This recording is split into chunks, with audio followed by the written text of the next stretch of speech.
the government obviously has concerns in particular about the size of funerals and the fact that at this time people naturally embrace. They're heartbroken, a relative or a close friend has just died, and for that reason there are restrictions. What have you made of this move? Yeah, it's a it's a tough but necessary move, we feel, Tom. It's obviously goes against everything we do as an industry. We're there to help people come together and support each other at really tough times. But we also understand that these tough measures that have been brought in are necessary for, well, really for funeral services to go on in some form over time. So in some form, already a switch overseas, in particular to small ceremonies that you might have one just for the immediate family and it can be streamed for other people. Are they happening yet in Australia?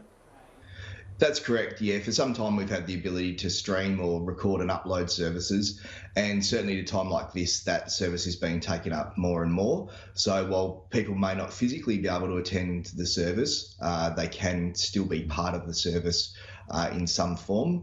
And as you say, in other countries, funeral services have been banned altogether. So we do feel that these tough early measures may help services in some form go forward into the future.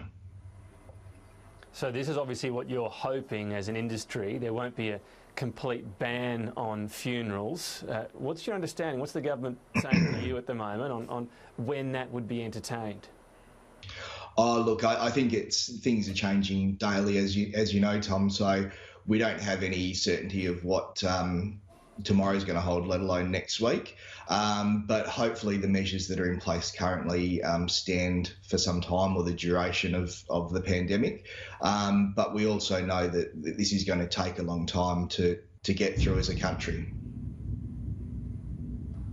Just finally, if we do get to a situation where things are as bad as Italy, then you'd assume the industry will have to shut down. There's a certain point at which you couldn't argue that any gathering at all is going to be good for the country. Well, we understand that the people that we're dealing with day to day are some of the most vulnerable people in the community. So if it gets to a stage where, for those people's safety, that we need to shut down services altogether, we understand that. However, we are part of the front line of this fight, because apart from the funeral services themselves, there's other tasks that we undertake as funeral directors daily that are important to need to continue into the future. So hopefully at some point we are recognised as an essential service in that respect.